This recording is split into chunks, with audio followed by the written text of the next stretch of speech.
Hello, everyone. Tonight we are standing in the middle of an ancient floodplain, staring at a mess of footprints that shouldn't make sense, but they do in the most unsettling way. Imagine a sea of gigantic three-toed impressions baked into stone for over 70 million years. They're going somewhere. They always are. But none turn left. You squint at the map. The tracks branch, they meander, they even backtrack. But whenever there's a fork or a bend, the path pulls right. Always right. A looping carousel of titanic animals who could crush a pine forest with one angry stomp, but apparently couldn't muster a gentle pivot to the left. So before you get comfortable, take a moment to like the video and subscribe, but only if you really like what I do here. And while you're at it, drop your location and local time in the comments. I like to imagine where you all are when the weirdness begins. Now, turn off the lights, maybe turn on the fan for some soothing noise, and let's get started tonight. You're in western Colorado, in a place now called Picket Wire Canyonlands. Sun-blasted and silent, it houses one of the largest dinosaur track sites on Earth. The rocks are stubborn, dry, cracked like old bread crust.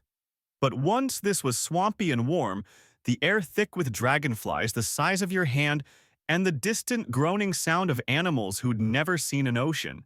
And then there's the strangeness. The trackways, dozens of them stamped into limestone, veer off from each other, like polite drivers avoiding a traffic jam. But the real oddity is directional. A pattern. They curve circle wander, but never ever veer left. A few start in that direction, then double back hard right.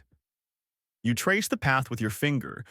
You try to make a left turn yourself, and it feels itchy, like walking against a crowd you can't see. Historians still debate whether this is real behavior or coincidence. Some argue the rock face only preserves certain angles of movement. Others suggest environmental constraints. What if a hill once blocked all left turns? But satellite scans lied. Earth ratings and on-site surveys say otherwise. The land was flat, open, a natural plain. Your favorite theory. The dinosaurs did this on purpose. It starts to feel like choreography. A slow, sweeping spiral of immense creatures, each roughly the size of a bus, moving with unthinking unity. And not just here. Similar trackways in Asia, Africa, and South America show the same weird pattern, large herbivores making repetitive clockwise arcs through otherwise random terrain, like they were pulled by an invisible string or haunted by a memory none of them owned. You picture a herd of sauropods moving across a prehistoric wetland. Their tails sweep like living towers behind them. Their heads sway, watching for trouble. Something spooks them, maybe a shadow. A shift in the wind. They lurch forward. Not in a straight run, not toward the water, not left, but right. Always right, always safe. Whatever's behind them will expect the other direction. Here's a weird fact: sheep often move in circles when disoriented. Like if you blindfold them, spin them, then release, boom, clockwise march. No one's sure why. A favorite explanation is vestibular asymmetry, which basically means their inner ears are just lopsided enough to create a bias. And it's not just sheep. Frogs, turtles, even fruit flies, given enough confusion, they spin. So what if dinosaurs weren't immune to that? Not confusion, but some old hardwired bias. A tilt in the brain. A hiccup in the skull. You don't need a conspiracy theory when you've got millennia of evolutionary baggage and a slight imbalance in the vestibulocochlear nerve. But here's the kicker. Not all the tracks are herbivores. Some are theropods. Bipedal predators, claws like fishhooks, mouths like bear traps. And they too favor the right. It's not just prey instinct, it's neurological choreography, a mass hallucination of direction. You kneel closer to the fossil. Press your hand beside a print the size of a cafeteria tray. The ground is warm, dry, but the shape is sharp. The claw marks curve subtly, just enough to suggest motion, not stillness. And you see it again. The pivot. The pull, the whisper of a turn, not left but right like a sentence mid-spoken interrupted by instinct. One joke among paleontologists, they didn't need compasses, they had inner ear curses. You smile. It's funny because it might be true. And here's your off-topic nugget of the night. Octopuses have bilateral symmetry like us, but they show handedness. Some prefer a certain tentacle to open jars or explore objects. They even have favorite arms. If the ocean's eldritch horror can have a dominant limb, maybe your Triceratops just had a stubborn side. But it doesn't end here. These trackways aren't chaotic, they're elegant. You find one spiral path that circles 3 times before fading into the sandstone. Not a panic run, not a chase, just motion. Clockwise, ritualistic, meditative, like a prayer you walk not speak. And the herd behind it followed exactly. No rebel, no deviation. Even the young with smaller prints learned the same spiral. It makes you wonder, was it taught? Was it safe, or was it just easier to survive when no one turned left? You get the feeling something ancient is being obeyed. Not logic, not topography, but a rule written in nerves and blood long before we ever called one direction right. Maybe you laugh a little. Imagine some poor ankylosaur armored like a tank realizing he forgot something behind him, but he'd rather loop a mile to the right than spin left on the spot. You shake your head. The idea is absurd until you look back at the map and realize that absurdity is starting to look like evidence. You're standing on the edge of what used to be a river bend. Not just any bend, though. This one was once the only source of permanent fresh water for miles. The kind of place animals would kill to reach, and often did. And yet, in the fossil record, the traffic pattern leading here reads like a joke. Dinosaurs approached it from every angle except the left. You squint at the satellite reconstruction. There's a wide plain on one side, steep rocks on the other, and the river curling through it all like a lazy snake. Herd trackways lead toward the water pause, then pull right away from the shortest path. Not a one dares a direct leftward arc. They either loop around or backtrack entirely. The water is right there, but it's like there's a velvet rope around the left-hand approach. No one crosses it. A modern ecologist would call this cost-inefficient movement, but you might just call it weird. These are animals with brains the size of a walnut. Why would they choose a longer, riskier route? Especially when thirsty. Historians still debate whether the bend was more than it seemed. Some suspect there was a predator den to the left, a seasonal ambush spot so infamous that it became encoded in behavior. Others suggest shifting silt made that stretch dangerous to cross. But none of these theories explain why over tens of thousands of years multiple species from lumbering sauropods to fleet-footed ornithopods acted like the left side of the river didn't exist. You start imagining them long-necked giants lumbering to the water's edge, then pausing, turning slowly, and sweeping a huge, pointless arc to arrive from the other side. It's inefficient, it's comical, and it's chilling, like watching someone walk around their own shadow. Even the local theropods, the sharp-toothed nightmare birds that haunted these plains, seem to have observed this river etiquette. There's one fossilized scene where a predator's tracks start toward the water, directly left, and then twist in a jagged, indecisive U-turn, finally reapproaching from the right. The prints dig deeper there. More pressure. Like the animal was annoyed but still obeying an invisible rule. You crouch down and imagine the sound bone creaking under muscle, a low grumble, the hiss of shallow water ahead. And the urge, the absolute biological scream to take the direct path. But the body doesn't listen. It turns right. It always does. Odd fact break. In 1971, a Soviet space dog named Zvezdoshka was fitted with a rotating treadmill to test its directional balance in microgravity. The dog immediately and stubbornly spun only clockwise, no matter how the device was calibrated. The technicians joked that the cosmos had already picked a direction. So maybe this isn't just about dinosaurs. Maybe left itself has always been cursed. You imagine explaining that to a diplodocus. Sorry, buddy, left is bad luck. You've got 30 tons of instinct telling you to spiral. The truth is, bias is everywhere. Humans, when blindfolded, tend to walk in circles. Clockwise ones, usually. Our inner ears betray us.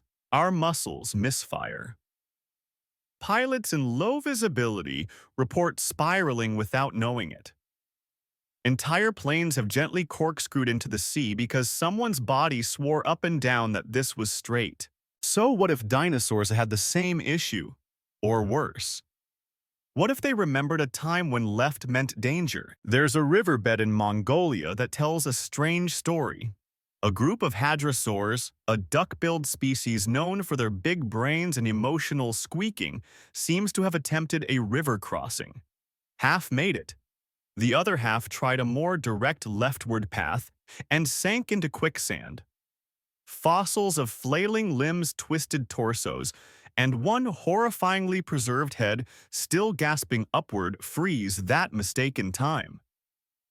After that, all other tracks show rightward reroutes, like someone told the herd never again. Still, paleontologists don't agree. Some argue it's just landscape bias erosion may have preserved one side better. Others insist the real mystery lies in how the herd communicated direction. Were there leaders? Could scent trails trigger directionality? Or did they just follow the fat tail in front? You lean closer to one specific trackway. It hugs the edge of the old riverbend, cuts right, then curls around almost sheepishly before reaching the same spot it originally aimed for.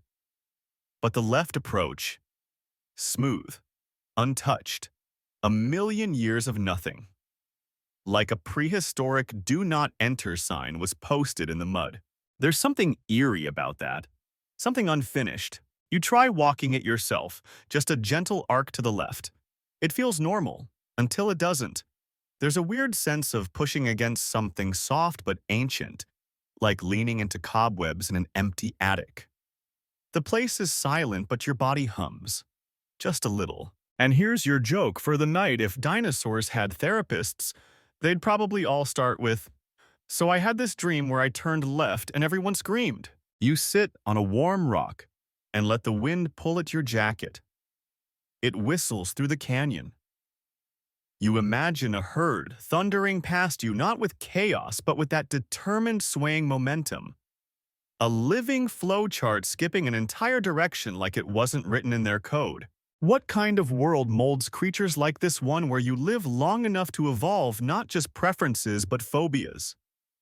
Where a single bad turn a million years ago leaves ghost rules in your bones. Where instinct whispers not just run but run clockwise. And maybe somewhere in that river bend something was waiting. Something that only existed on the left. You're in a museum now. Somewhere cool, dark and falsely quiet, where glass cases muffle centuries and every label pretends we know more than we do. The skeleton in front of you is tall, lopsided, and glorious. It's a hadrosaur, but its skull tilts ever so slightly to the right. Not a break, not a crush, just worn. You move in closer, ignoring the alarms in your brain that say, "Please don't touch the priceless prehistoric exhibit." But it's hard not to want to reach out because what you're looking at isn't random damage, it's bias fossilized. This particular skull shows distinct asymmetrical wear on the left side, teeth heavily ground, as if the animal chewed almost exclusively on that side. The right teeth are cleaner, straighter, sharper.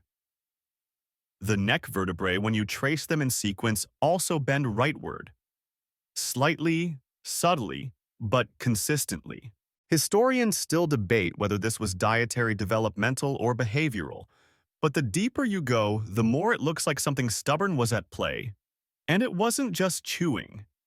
Entire clusters of fossilized skeletons, hadrosaurs, ceratopsians, even some small theropods show similar skeletal quirks. Worn left jaws, curved spines, tilted necks. You begin to suspect this wasn't random wear, but repetitive habit. An entire biome of creatures leaning right, Odd fact, brake goats tend to prefer chewing in a single circular direction counterclockwise in about 70% of individuals.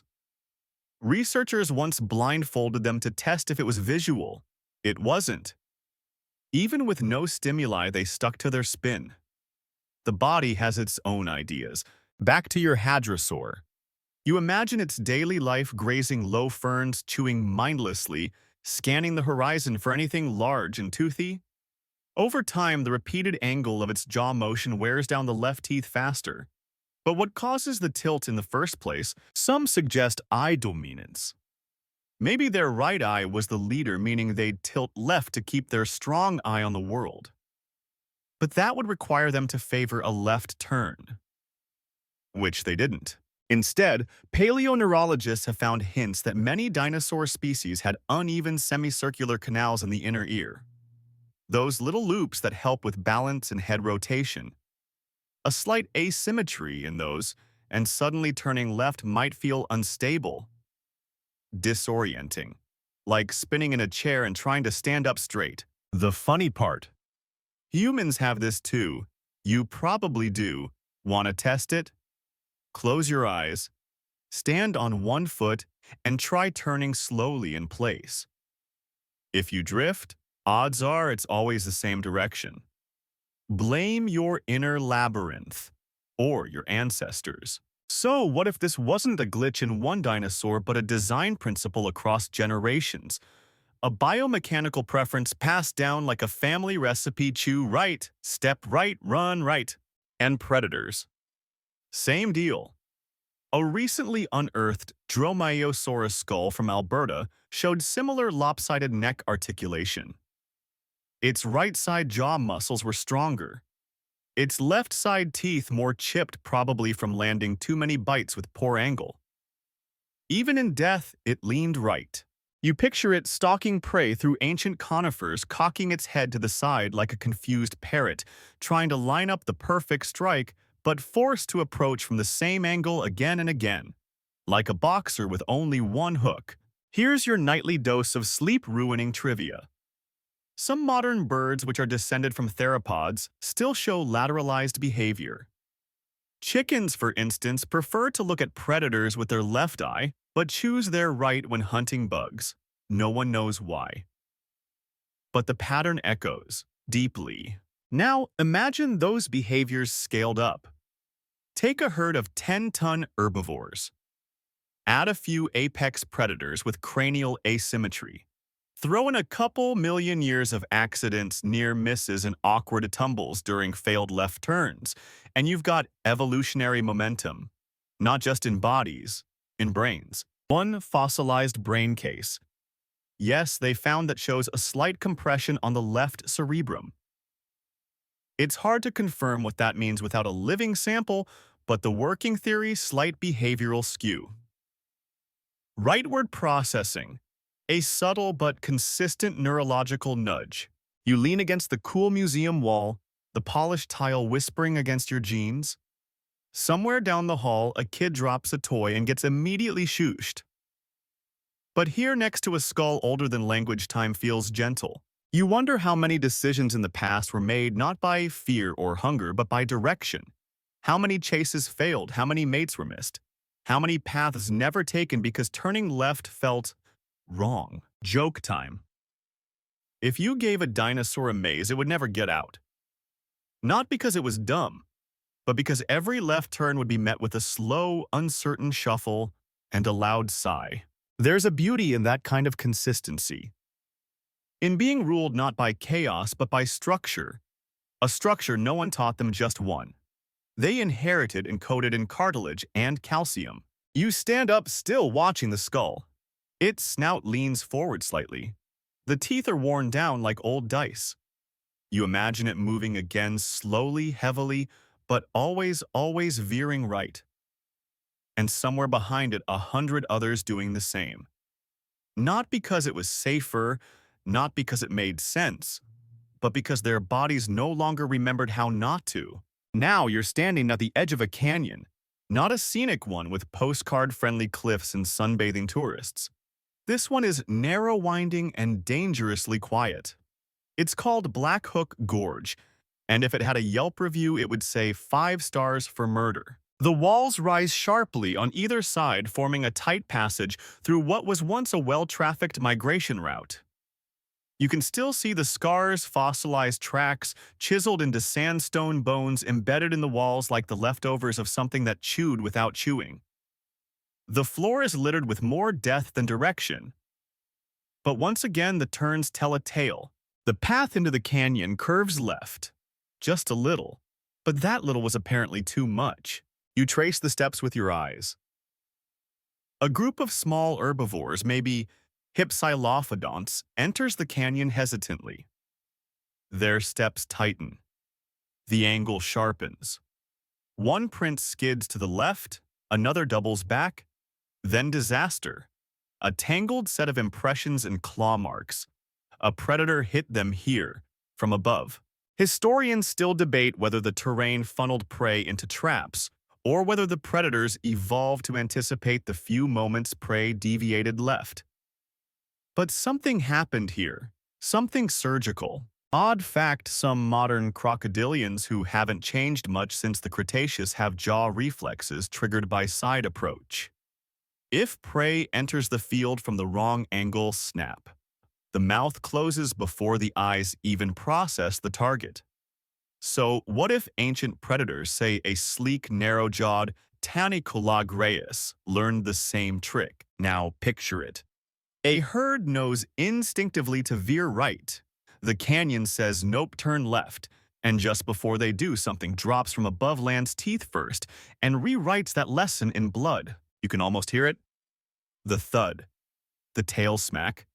The single echoing cry before silence snaps back like elastic. You walk deeper into the canyon. The temperature drops a degree. Your footsteps sound louder than they should.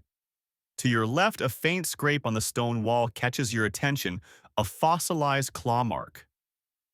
3 parallel grooves. They aren't from a fleeing animal.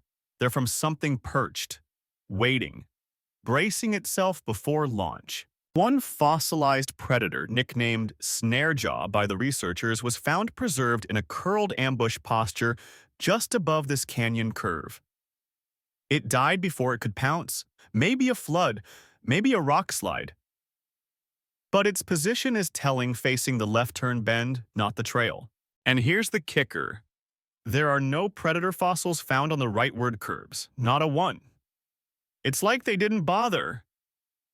They knew where the turn would betray the prey, where instinct would hesitate, where direction would cost them a heartbeat. You think back to driving on a mountain road with blind corners, your hands tightening as you come to a leftward curve without a mirror.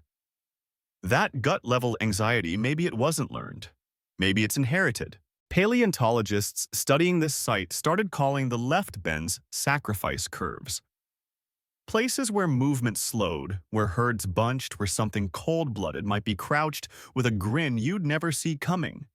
The bones in the ground seem to agree. Joke break. If dinosaurs had street signs, this canyon would just have one turn left, get eaten. And they listened. Or the ones who didn't weren't around long enough to leave children who disagreed. There's one spot deeper in bone-strewn and shaded where the canyon widens ever so slightly. The footprints here finally arc back to the right. Wide, exaggerated curves. Some double back in full half moons just to avoid another minor left bend. And that's where the bones stop. It's like watching choreography written in blood. A million-year-old ghost diagram of who lived and who got cocky. One archaeologist speculated that this canyon was used not just by predators, but trained by them. That generations of ambushers shaped the local herd behavior so consistently, even newly migrating species began to adopt the rightward dodge. Like a city with unspoken traffic laws passed down by trauma. And it wasn't just herbivores. Some theropods, medium-sized meat-eaters, show similar avoidance patterns. As if they too didn't trust leftward paths. Not because they'd be hunted, but because they'd become the hunted.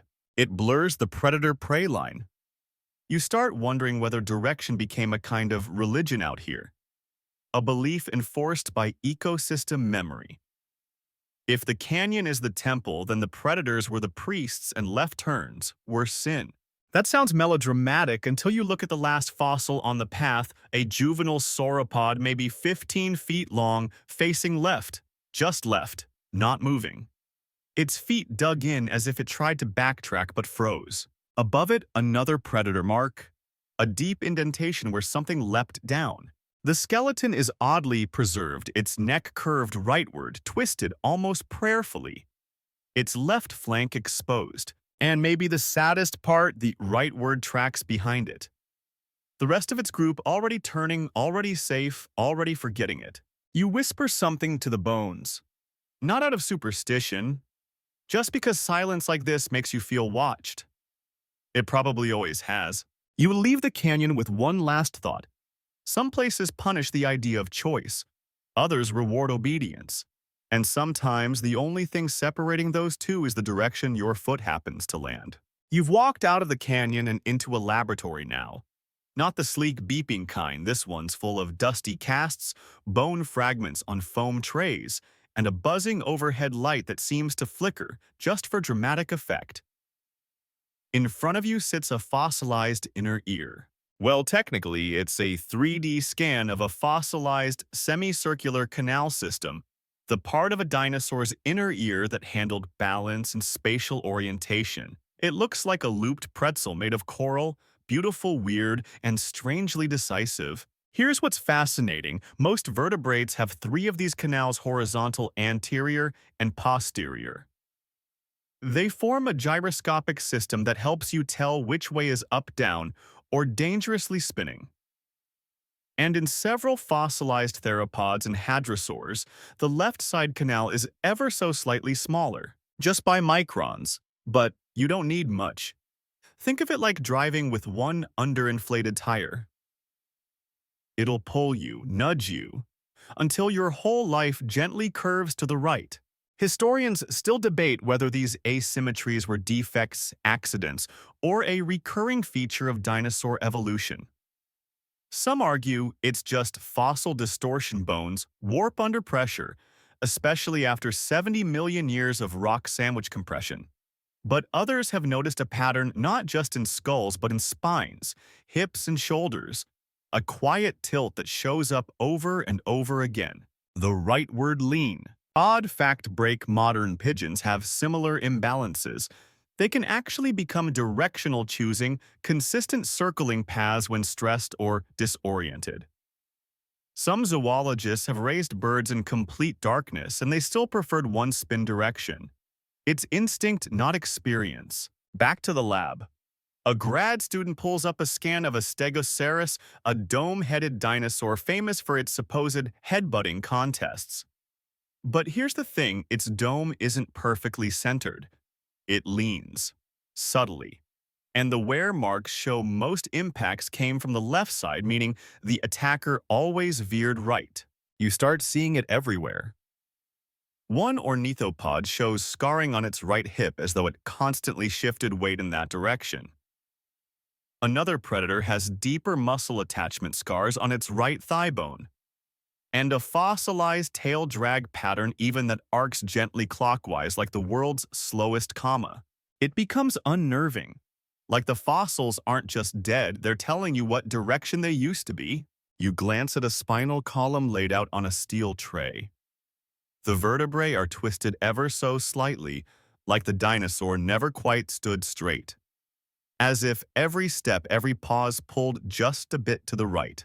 And here's where things get weird. One paleoneurologist, yes, that's a real job, dissected the internal cranial spaces of multiple dinosaur skulls and proposed a theory that their brains had structural asymmetries similar to modern birds and reptiles. Not just physical, but functional. Basically, the right hemisphere might have been more active for motion. The left, more passive, and motion wins. So when a decision had to be made, when panic struck or wind changed, or the sky cracked with the cry of a predator, the body defaulted. Rightward, not from strategy but from neurology. You picture it: a sudden rustle in the trees. The entire herd jolts. No signal, No plan. Just 100 brains firing in synchronized fear and 100 bodies pivoting right, because that's where the momentum lives. It sounds poetic, but it's terrifying. Imagine an entire ecosystem ruled by invisible gyroscopes. Joke time. If dinosaurs had a GPS, it would probably just say, in 400 feet veer slightly to the right. Again, now take that idea into deep time. These creatures lived for tens of millions of years. That's enough time for a slight instinct to become an architectural feature. Not just behavior, but bone. Not just bone, but biome. You step into the next room of the lab. On the wall is a floor-to-ceiling visual map fossil sites plotted across the continents with trackways traced in subtle lines. The rightward curves stand out like someone spilled coffee in a clockwise spiral across Earth's face. Some scientists call them path asymmetries. Others call them migration curls. But they all hint at the same thing: a planet full of animals that preferred one direction even when the land didn't demand it. You take a deep breath. The lab smells like plaster and quiet hope. A fossil is being laser scanned in the corner, and the hum reminds you of a film reel spinning. Maybe that's all you're watching: a rerun in deep time where no one turns left, not because they can't, but because they've forgotten that it's an option. Then a technician shows you something new. A cast of a dinosaur embryo still curled in its egg. Its spine bent slightly to the right. It never even had a chance. You're on the edge of a desert now. A very old desert, the kind that doesn't just bury bones, it erases time. No postcards here either. Just a wide, shimmering expanse once known as the Aeolian Plain. It's been a desert for so long even the wind has memory. You kneel near a crescent-shaped dune trying to shield your eyes from the sting of airborne sand. In front of you, fossilized trackways left in the hardened silt of what used to be wet ground. Later, dried, then covered, then lifted by tectonics, then blown clear again by wind that doesn't care what century it is. But what matters is the shape of those trackways. Dozens of them. Some short, some long, some frantically looping. But one thing they all share: every single one of them, from bird-footed herbivores to long-legged theropods, casts shadows to the left. That might sound poetic until you realize it means one thing: all of them were moving rightward relative to the high sun. All of them avoiding having their own shadows fall left. Historians still debate whether this was symbolic, practical, or accidental. But the consistent rightward pattern in ancient shadow-casting trackways is a real thing. The prints face east, southeast, northeast, but never directly west unless the angle allows the dinosaur's own shadow to fall neatly to the right. Odd fact break. Some nomadic human tribes have taboos about sleeping with their shadow pointed west. The belief is that westward shadows steal dreams. Coincidence probably. But weirdly comforting to know we're not the only creatures afraid of our silhouettes. You walk the trackway carefully. The prints are barely deeper than your fingertips, but their clarity is eerie. One particular set of tracks spirals in a nearly perfect clockwise arc, a terrified juvenile perhaps separated from its herd. It ran in circles, probably trying to find them, or trying not to see something on its left. And then the kicker: the final prints stop mid-stride. No signs of a fall, no predator print, just gone. You shade your eyes and look across the wind-scoured flatlands. Dunes stretch for miles, shifting with time, curling like the sea frozen mid-surge. But some of these dunes have strange shapes: spirals. Not formed by chaotic wind, but something eerily consistent. Some geologists mapped these patterns a few years ago and proposed a theory that certain repeating wind vortices created by the interaction of prehistoric vegetation and seasonal weather funneled migrating herds into predictable loops. Always rightward. Always clockwise. The desert didn't just record movement, it encouraged it. A herd passes by in your mind's eye. Dozens of dinosaurs pushing through heat waves, nostrils flaring, mouths cracked from thirst.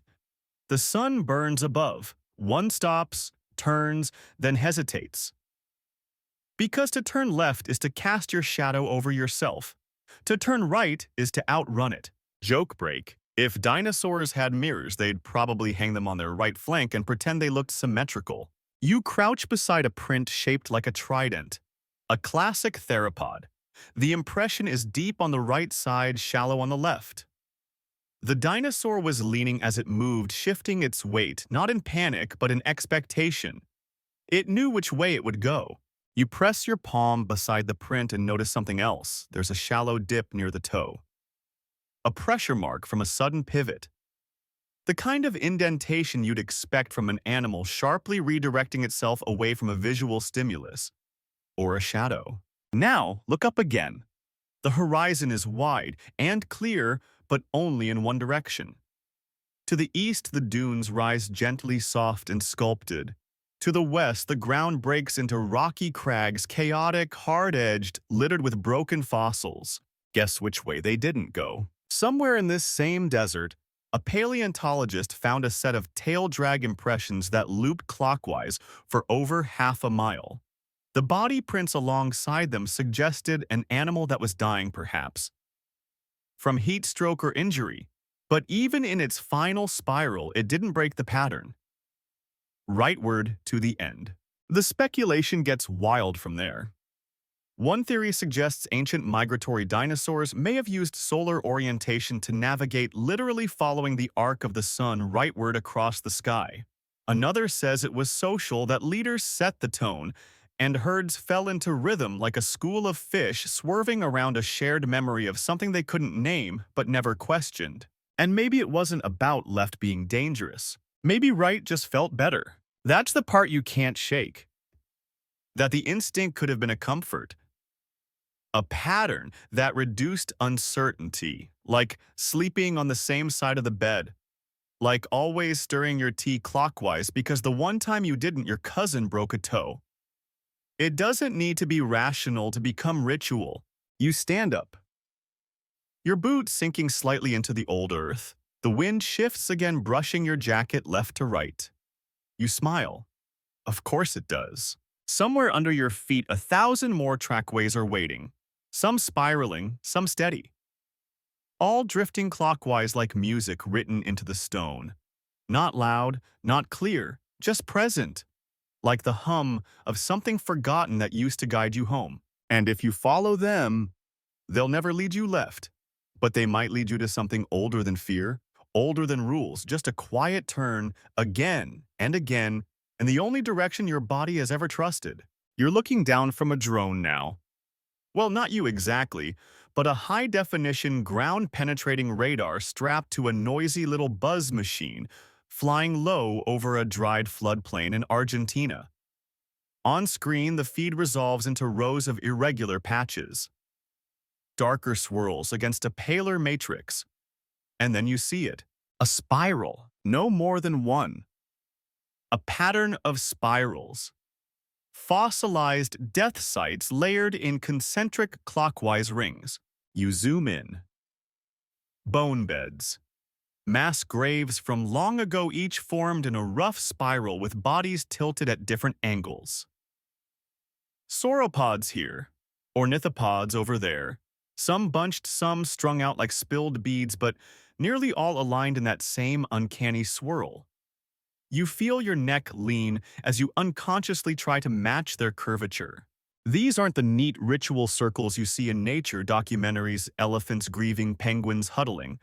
These are panic spirals, the aftermath of fear. Historians still debate whether these formations were caused by water mud flows or collective animal behavior in death. Maybe the herds got trapped in quicksand or stampeded into themselves when a predator came from the wrong side. But again and again, the shape remains clockwise, as if even in death, they honored a law they couldn't name. Odd fact: reindeer, when spooked by helicopters, tend to run in massive coordinated spirals, always clockwise. No training, no alpha call, just instant synchronized rightward flight. Researchers assume it helps them avoid tripping over slower members, But even when the terrain is flat, they still do it. They prefer it. You step back from the monitor and imagine the moment.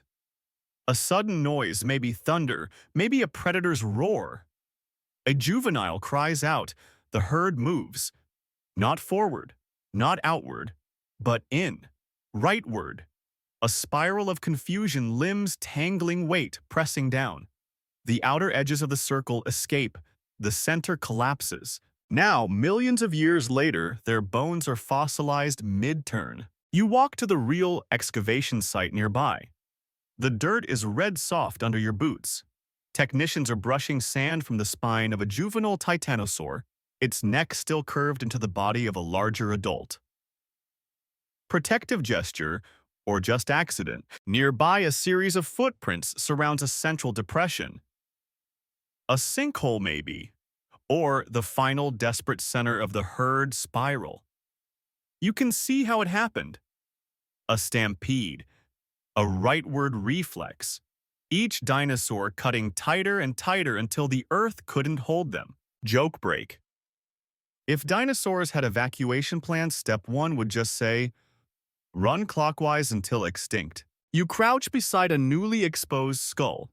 The eye socket faces inward toward the center of the spiral. It died looking in.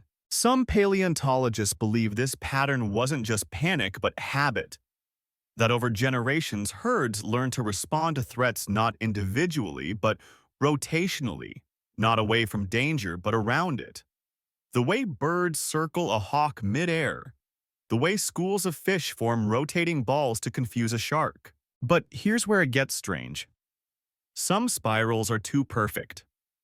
No sign of external threat. No signs of struggle. Just a slow arc of trackways ending in collapse. As if they spiraled not to flee but to lie down, together, quietly. That's when someone on the dig team mentions the clock nest. You're led to a ridge overlooking a shallow basin.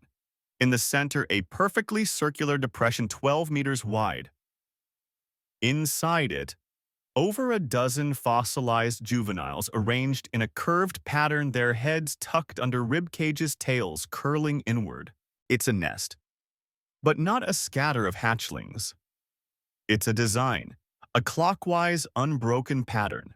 Paleontologists argue over whether this was intentional or just the result of a slow death spiral.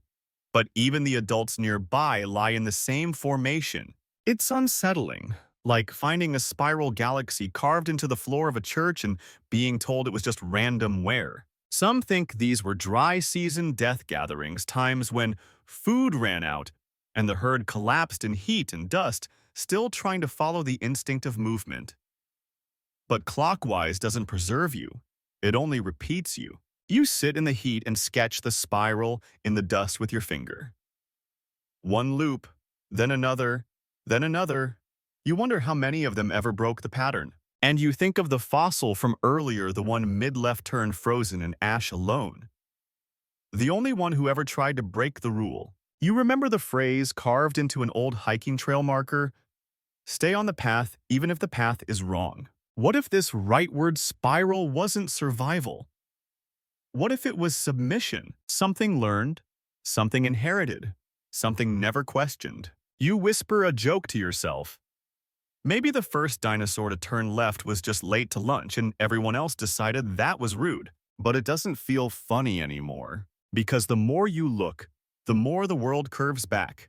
Loops in bones, spirals in nests, herds buried in arcs they could never explain. And you realize something chilling. This isn't just behavior, it's architecture. You're staring at a fossil right now. Not a print, not a pile, an event. A moment frozen in lava-baked ash locked so perfectly in time that it looks posed. Except nothing about it is right, because this dinosaur, this young hadrosaur, barely longer than a minivan, is turning left. Mid-step, mid-pivot. Its foot is twisted across its body toes, splayed tail sweeping off balance. The whole posture looks awkward, hesitant, wrong. And that might be why it died. The skeleton is nearly complete.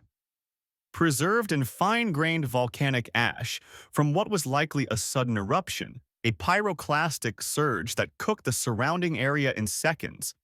Everything around it is gone.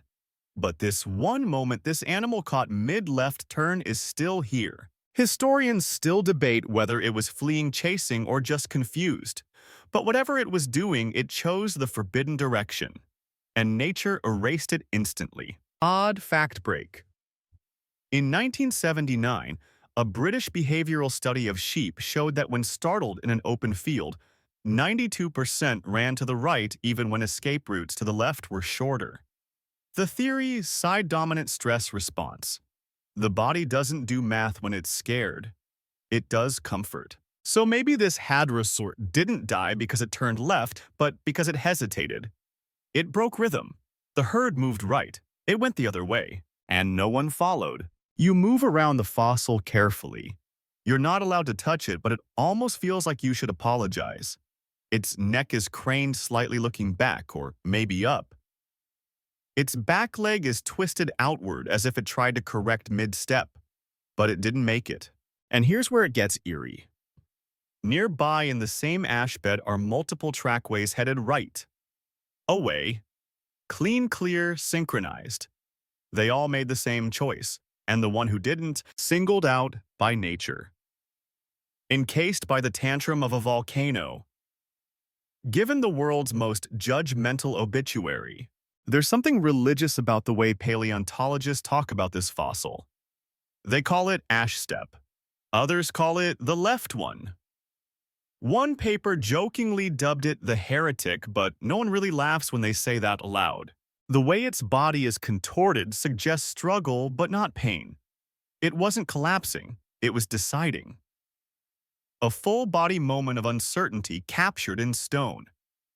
It's not just fossilization, it's fossil hesitation. And maybe that's the scariest thing. Not the volcano, not the death, but the pause. The microsecond of thought that broke the instinct and cost everything. You crouch nearby and imagine it. A split in the group, a sudden noise.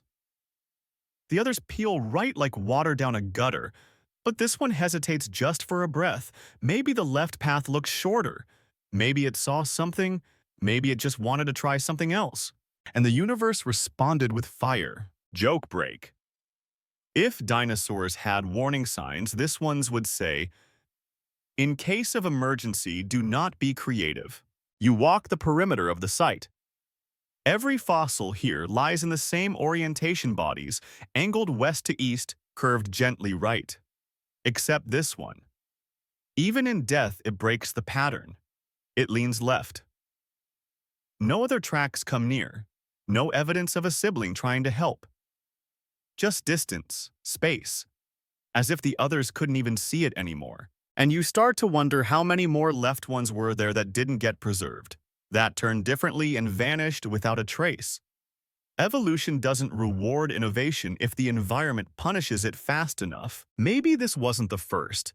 Maybe just the first one, unlucky enough to turn left and get buried in a story. There's a thin line of glass marking the fossil's edge, part of the climate-controlled casing that protects it.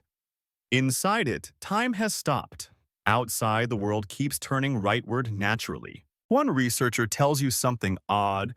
They ran motion simulations using the bone geometry of ash step, plugged the fossil into a 3D rig, and had the model walk left then right. Guess what? Leftward turns caused more vertebral strain. Slight imbalance. Right turns flowed naturally through the hips. It's not just instinct, the whole body was built for one side. But this one still tried. And in that, there's something beautiful. Maybe even noble. Not in a Disney he was special kind of way, but in a quiet, existential, he probably didn't know better kind of way. You sit for a while. The lights in the preservation dome dim slightly as the sun outside dips past the hills. There's a strange hush in the room, like everyone, even the researchers, feels a little too close to something ancient and unknowable. Because this fossil doesn't teach us about the species, it teaches us about exceptions. We spend so much time studying what's normal, what's average, what most creatures did. But here, laid out in ash, is one animal who did not obey. And the only reason we even know that is because it died wrong. That's a hard thought to walk out with. That deviation is only recorded if it ends in silence. But still, there it is. Not triumphant, not tragic, just honest, mid-turn, mid-thought, midway between what everyone else did and what it almost got away with. You catch your reflection in the glass, you're leaning slightly to the right. You're in a university basement now because, of course, that's where all the strangest questions live. There's no natural light, the air smells faintly of printer ink and old coffee, and the walls are lined with dusty cabinets labeled avian reptilian misc.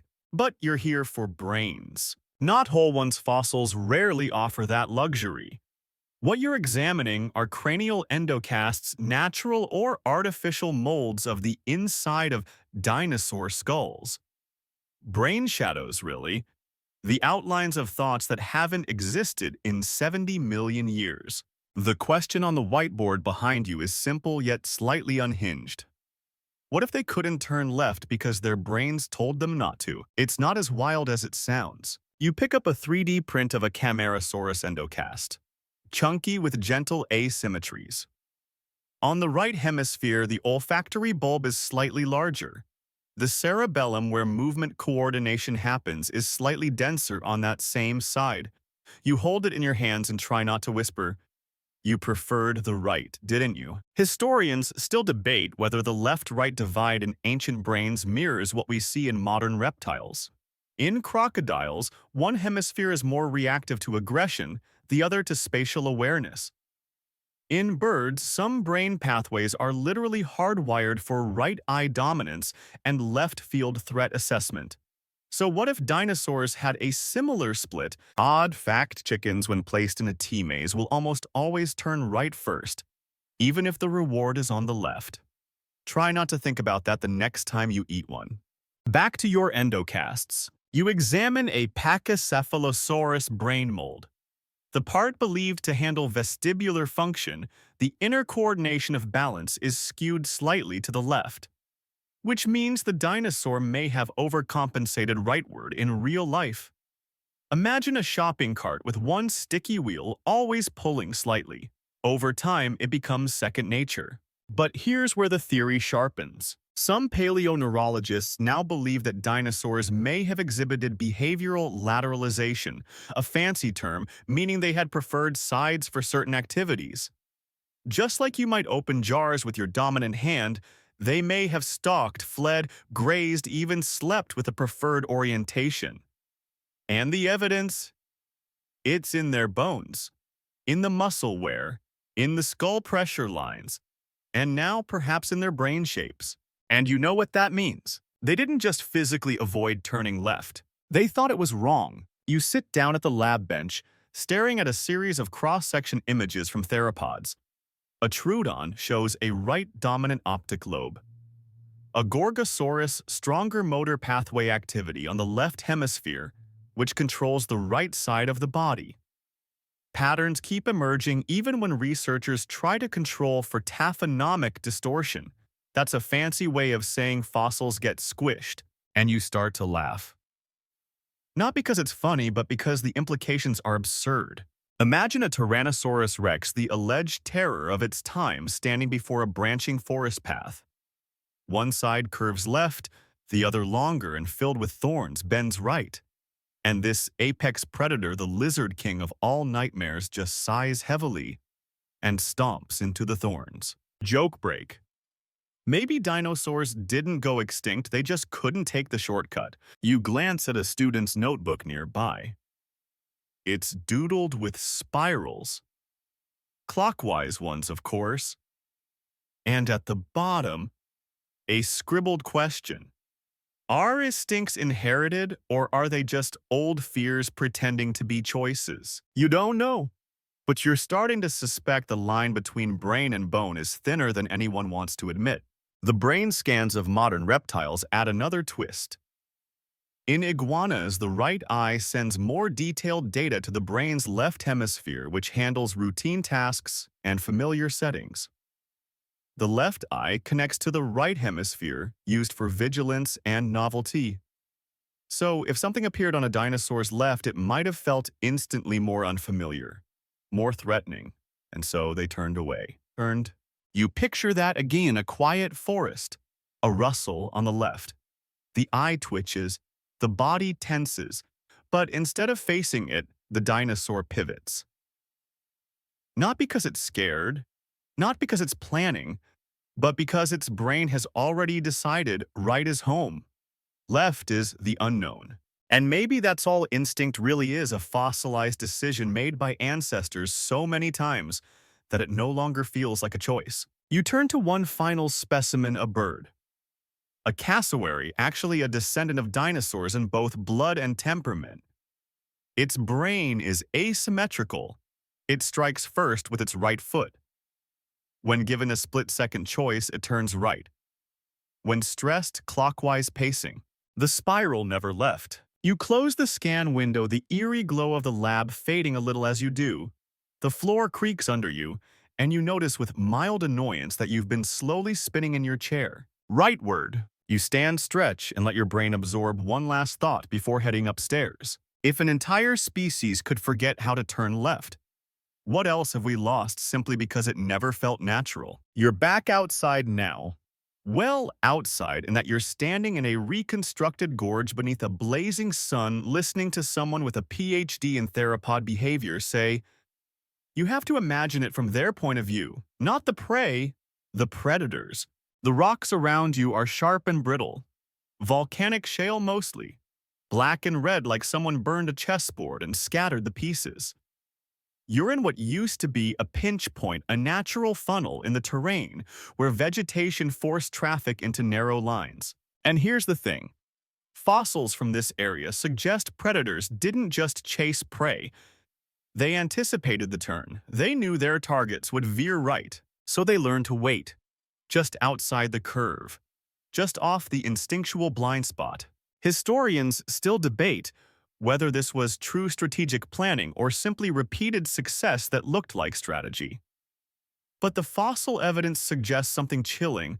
An alarming number of attack sites were located not directly behind herds, but slightly to their left, just off where the herd wouldn't look. Odd fact. Modern lions often stalk prey from angles that account for the animal's blind side, but cheetahs, they go for the side the animal least expects to flee toward, usually counter-instinctual paths. The predator learns the prey's preferred escape pattern. So if your herd always bolts right, you crouch near a set of theropod prints, 3 sharp toes, long stride, consistent depth. This predator didn't rush in. It paralleled the herd's arc. It flanked them, knew their path like it was reading the trackway version of a weather map.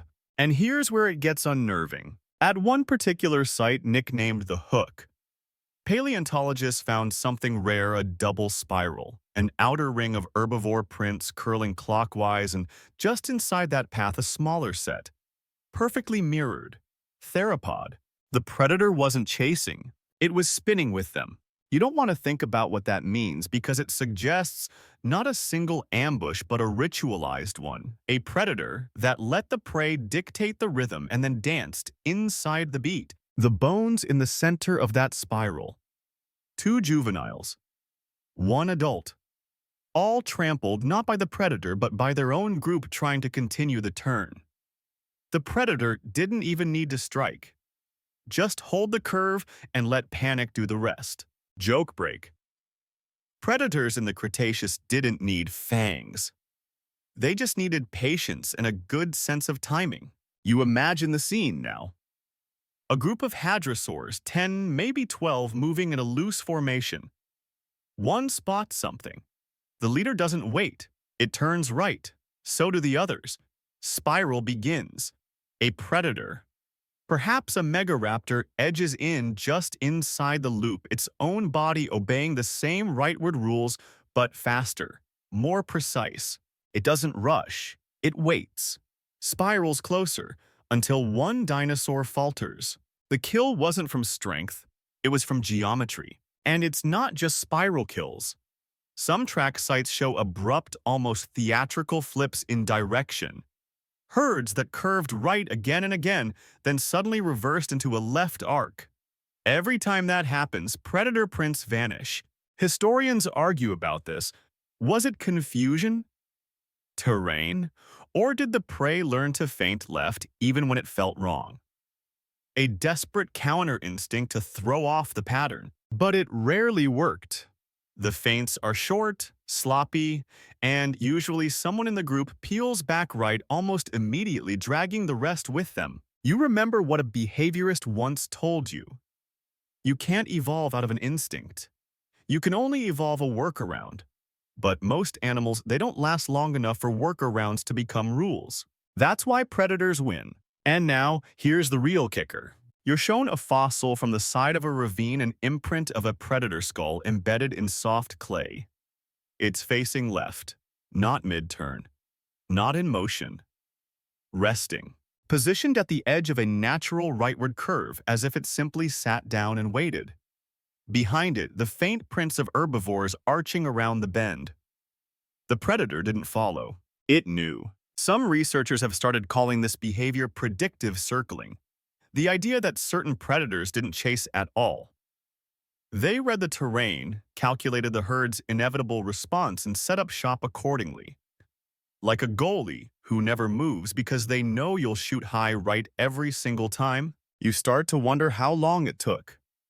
How many generations of trial and error until the predator stopped wasting energy, stopped improvising, and just let prey instinct run the show? Maybe the herbivores never knew. Maybe they sensed something but couldn't break the spiral, couldn't violate the rule. You touch one of the tracks gently just to feel the dip in the stone, the pause in motion. It's funny.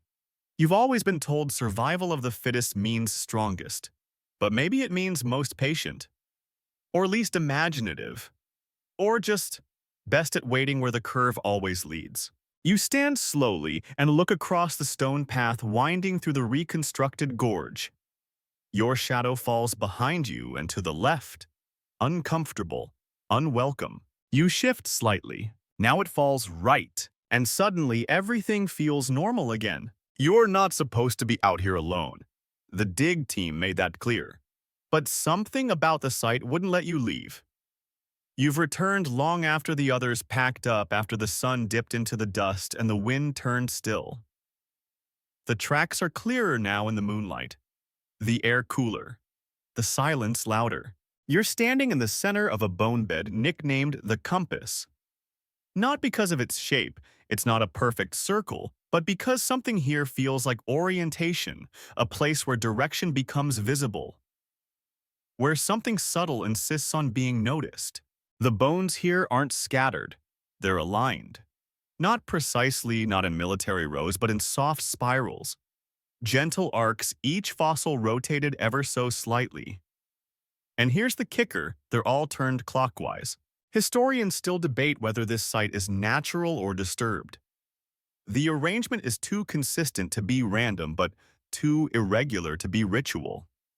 There are no cut marks, no burial signs, no predator trails, just a slow, sweeping twist of skeletons like a record left spinning after the music stopped. You kneel beside a rib cage. One side of the ribs is sunken, slightly collapsed in a way that suggests the body didn't fall but was rotated. Soft earth beneath it shows a slight spiral groove like something massive turned the body after death. Odd fact, elephants have been observed revisiting the bones of fallen herd members, even gently repositioning them. They don't know why. Neither do we. It's empathy, maybe. Or memory. Or the same kind of instinct that turns dead things until they face the right way. But out here there are no elephants, just rock and time and tracks that move in slow curves even after life ends. You start to walk the spiral. Carefully, counting steps between skeletons. The pattern repeats not perfectly but with intent, like a clock made by accident or by something that didn't know it was drawing. And then you find the oddity. A long bone, a femur, probably from a hadrosaur juvenile out of place. It's aligned the wrong way, perpendicular to the rest. It lies cleanly in the arc but doesn't match the twist, like a line of static in a smooth radio signal. You shine your flashlight over it. There's no weathering, no tool marks.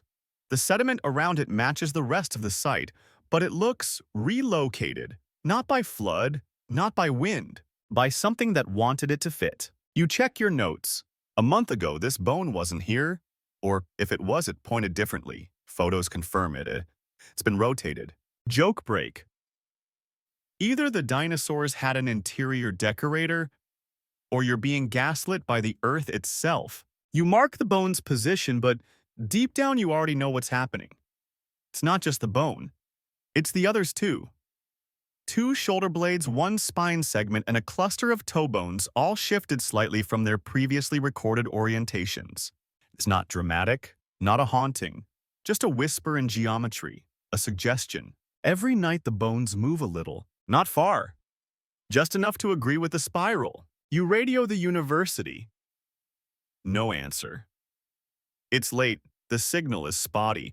You're left with your flashlight, your notebook, and the unnerving realization that either someone is pranking you or something older than tools is still organizing this place. You start photographing everything. Angles, shadows, directions. But as you walk the spiral again, you notice something else. The bones closest to the center of the pattern are smaller, lighter, more easily moved. The ones further out, heavy, shattered, deeply embedded, haven't budged. It's like the spiral is tidying itself. From the inside out, you stop walking. The wind has picked up slightly, but not enough to shift a femur. A beetle clicks against a stone. And somewhere in the distance, you hope you hear water. And that's when it hits you. Maybe the spiral isn't a message. Maybe it's a rule, a silent one. Unwritten, unenforced, except perhaps by the land itself. You sit on the ground, notebook on your knees. Around you, the bones seem calmer now, like dancers frozen mid-step. But the longer you watch, the more your eyes play tricks. A rib looks twisted. A footprint seems fainter. The curve tightens by just a hair. Is it happening now? Are you watching a million-year-old migration still trying to complete itself? Or are you just tired? You draw a circle in the dirt beside your boot. Clockwise. Always clockwise. Then you make another. Counterclockwise. It feels clumsy. Asymmetrical. Off. You erase it with your hand and try again. This time the spiral turns right. Better. You stand slowly. The air is heavy with dusk. There are no birds here, no frogs. Nothing that chirps or calls or complains, just bone. And whatever still nudges bone. Joke break. If ghosts exist, they must be incredibly bored archaeologists. But maybe that's the point. Maybe whatever remains in these sites, residual energy, geomagnetic oddities, old instincts, who knows, isn't malicious. Just orderly, just patient, just very, very specific about how things should lie. And you realize something else. This spiral, it's not the first. There are others, across continents. Subtler, less complete, harder to spot, but there. In trackways. In nests.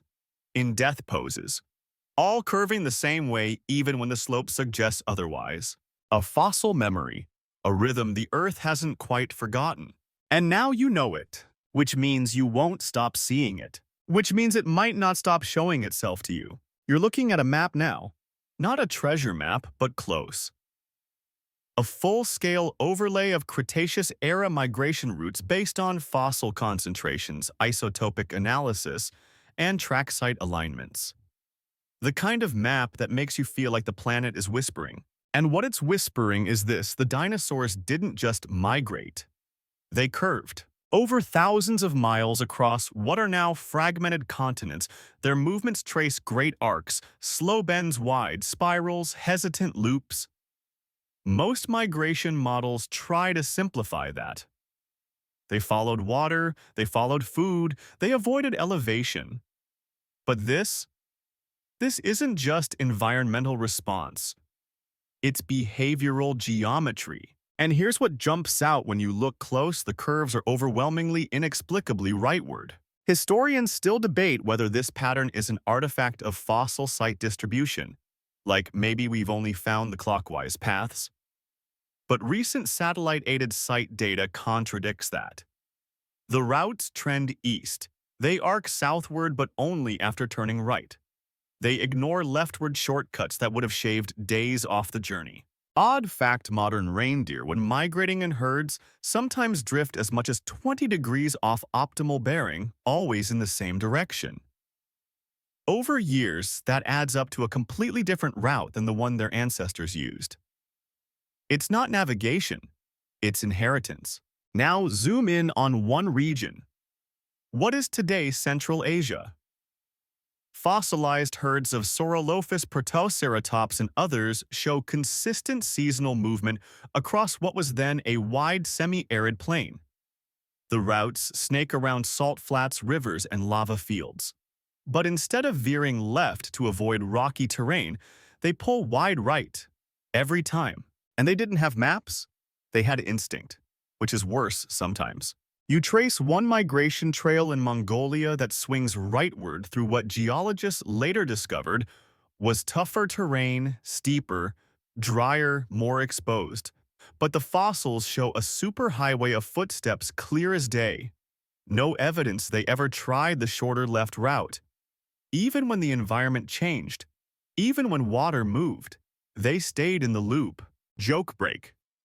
If dinosaurs had road signs, they'd say left forbidden, right less convenient, emotionally safer. But here's where it gets eerier. One set of fossilized prints, large square-toed sauropods, cuts across what used to be a mountain shelf.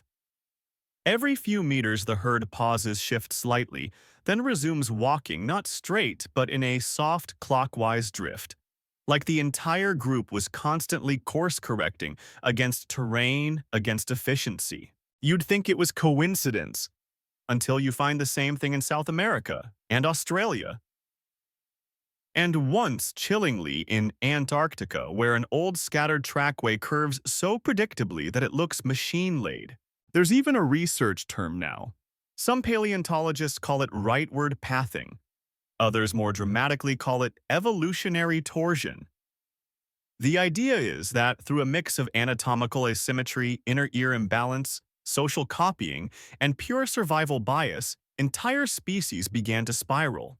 And once that became reliable, predators followed. One route in North Africa, once a lush inland delta, shows theropod paths mirroring the rightward herd routes, but always a few degrees inward.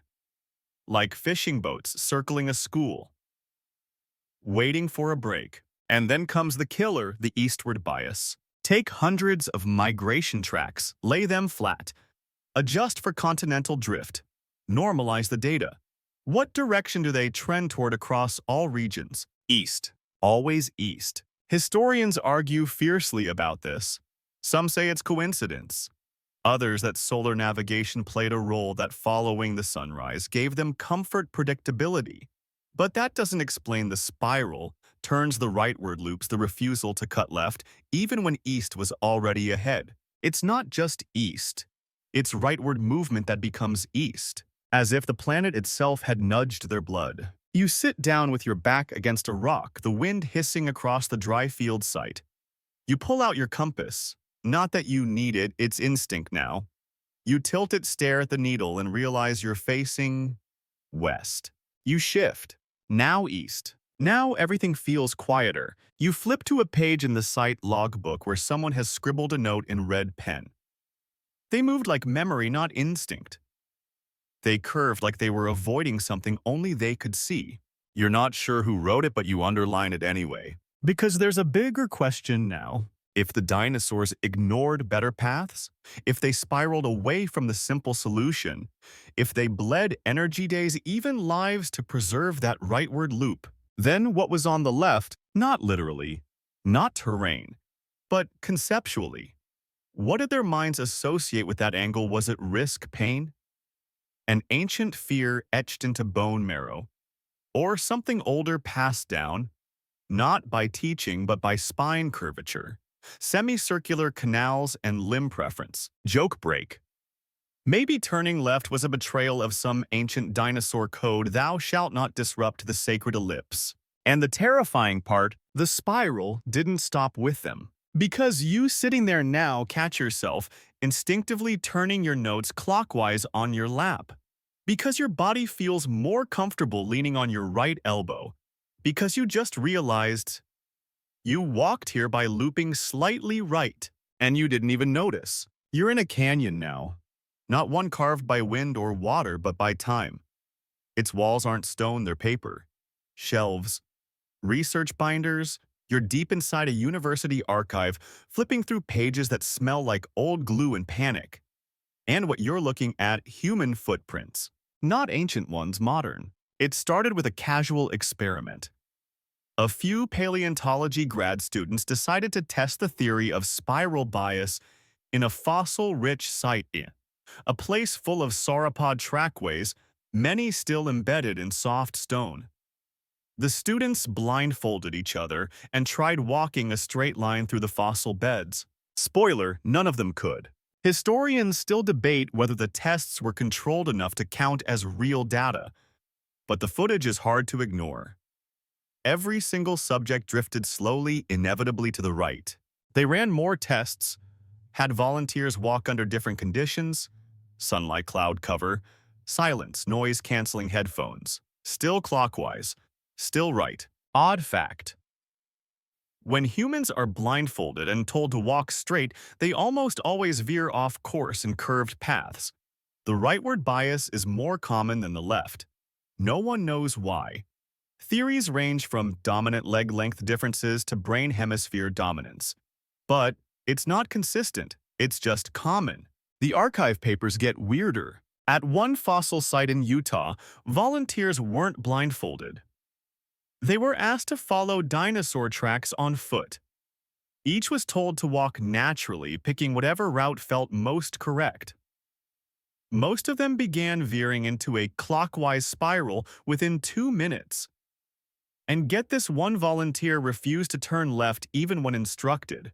Not out of defiance, he just didn't register it as an option. "I thought I was going left," he said on camera, "but my body felt wrong." You look up from the transcript. That's the line that chills you. My body felt wrong. Because that's not about awareness. That's about instinct rejecting intention. They tried it with animals, too. Dogs, goats, even a trained crow. Same spiral, rightward bias. And when one goat did try turning left briefly, it stumbled. Sitbo. Joke break. If goats ever write philosophy, their first rule will be balance is a lie. Spiral politely. But it's not just behavior, it's cognition. You find a study buried in a binder marked Unpublished Observations. It describes a phenomenon the researchers call spiral memory fog. Basically, in long, blindfolded walking tests, human participants not only drifted right, but also reported distorted perception of time, like they thought they had walked longer than they had. Some even claimed they had returned to their starting point when they hadn't. They were just walking in a circle. And the weirdest part, when the spiral was mirrored, when participants were forced to turn left, they became nauseous more quickly. They lost orientation. Some stopped walking entirely. You can't prove instinct, but you can measure discomfort. And now you're starting to wonder, are we remembering something? You take a walk outside the archive building. The campus is quiet. A few night students shuffle across the quad. You walk a path between hedges, take a right turn at the statue of a giant sloth. Don't ask and feel fine. Then you try turning left, just for balance. It feels weird, uncoordinated. You laugh. Tell yourself it's placebo. But your feet hesitate. And suddenly, the idea doesn't feel like a theory anymore. It feels like a tap on the shoulder from 90 million years ago. One of the researchers called it kinetic echo, the idea that long-extinct motion patterns might persist in modern neurology pass through non-conscious pathways, not as knowledge, but as preference, like the echo of a turn long since completed, still rippling. You head back inside and find a report from a student who got a little too into the project. She built a rotating platform, something like a massive lazy Susan, and had volunteers walk across it while it turned beneath them. When the rotation was clockwise, people stayed balanced longer. When it spun left, they fell more quickly. And guess what happened when the test was run on fossil diggers, long used to tracking dinosaur routes? They lasted the longest on clockwise turns. You flip the final page and find a quote she scrawled in the margin. I'm not saying we're still dinosaurs, but I'm also not saying we're not still circling the same ancient fire. Joke break. If time is a flat circle, apparently it rotates to the right. You close the binder and just sit there, surrounded by paper spirals, quiet spirals, human spirals. And one thought rises louder than the rest. What if we're not copying dinosaurs? What if we never stopped being them? You think about the bones in the desert, the turns in the canyon, the hesitant fossil in the ash. All those choices long buried, still whispering in your muscles. Not because you believe it, because your legs already do. You're in the dark now. Not metaphorically, literally. You followed a paleontologist's half-joking invitation to spend a night in the fossil beds to see if the bones speak differently after midnight. It was supposed to be a joke. It's not. The field is quiet. Too quiet if we're leaning into cliché. But clichés exist for a reason. The air is so still you can hear your own breathing. And somewhere to your right, a cricket is making very irregular decisions about rhythm. You're camped near a cluster of partially excavated fossils. They sit in a shallow basin low enough to catch moonlight like silver pooling in rock. And even now they seem to curve, not dramatically, just enough. The long bones arc gently rightward. The ribs settle as if drawn by memory. You start tracing with your eyes, from spine to tail, femur to ankle. It all pulls one way. You lie back, gaze up at the stars, and let your mind wander where it probably shouldn't. That's when it hits you, not a fact, not a theory, but a question. What if it wasn't them? What if it was the planet? Historians, of course, roll their eyes at this stuff, but physicists? They get twitchy, because there is a spin, a real one. The Earth rotates eastward counterclockwise when viewed from the North Pole, which amusingly makes everything down here drift right, ever so slightly, subtly, perpetually. Some researchers have speculated quietly, usually in wine-fueled late-night conferences, that maybe this planetary spin had more than just a meteorological effect. Maybe over millions of years it imprinted a directional preference into everything that moved. Not by force, by exposure. Odd fact, hurricanes spiral clockwise in the southern hemisphere, counterclockwise in the north. Not because they want to, but because Earth says so. Now consider this: what if dinosaurs lived long enough to listen? You sit up. The wind picks up again, always from the west, pulling slightly right across your tent. Joke break. If the Earth did train dinosaurs to turn right, maybe it just wanted traffic to flow better. There's more. Some geologists have charted river erosion patterns over time and noticed that in certain prehistoric floodplains, meanders' natural river curves trended rightward disproportionately. It shouldn't matter. But if rivers curve that way and herds followed rivers and brains followed herds and bones followed brains, well, suddenly you've got a species-wide spiral written into both land and limb. You walk a few paces from camp to clear your head. The moon is bright, casting sharp-edged shadows over the fossil beds. You pick a flat stone and sit beside it, running your fingers through the fine sediment. Something small clinks. A tooth? A shard of bone? Nope, just a rock. But it's curved, like a crescent. And you don't know if you found it that way or if the Earth handed it to you. The Earth spins at about 1,000 miles per hour at the equator. You can't feel it, but your cells know. Your vestibular system, the inner balance, knows. So what happens after 200 million years of motion in one direction? Maybe nothing. Maybe everything. Some think magnetic fields might have played a part. Not because they control thought, but because they influence navigation. Migratory birds use geomagnetic cues to steer. So do turtles. Some experiments suggest cows align themselves with Earth's magnetic field when grazing. So if a hadrosaur's inner compass tilted slightly right, wouldn't the herd follow some tight? And then one day, maybe left stopped being dangerous. It just started feeling off. And you, sitting here miles from civilization, spinning every theory like a vinyl record stuck in groove. You can't help but notice how you, too, always look over your right shoulder first. You glance back at the fossils. Still, quiet. But the arcs in their skeletons seem even more obvious now. The spirals tighter. You swear the rib cage closest to your foot wasn't pointing that way earlier. You blink. Of course it was. Of course it was. You pull your blanket tighter and lie back watching a satellite drift eastward across the sky. Rightward. Always rightward. Everything moves, even when it's still. And now a thought lands with a weight you weren't ready for. Maybe they didn't choose to avoid left. Maybe left just slipped away. Not with drama, not with blood, but like an ancient word you meant to remember and didn't. Like a turn you meant to take and missed. Like a dream you almost had. And maybe it's still slipping. Even now, in the bones, in the wind, in the tracks we leave in soft sand only to circle back hours later and wonder why our prints never quite point where we started. You fall asleep with your head facing east. Because of course you do. You wake before sunrise. Something about the hush of pre-dawn in a fossil bed feels unnatural, like the air's still deciding whether it wants to be part of the atmosphere or part of the stone. You step out of your tent, the fabric whispering behind you. The desert floor is cool beneath your boots, the kind of cold that doesn't belong to nighttime anymore. It belongs to something older. Pre-sun, pre-language, the kind of cold that remembers. You walk back to the spiral. The bones haven't moved. Of course they haven't, but they also have. Not in position, in presence.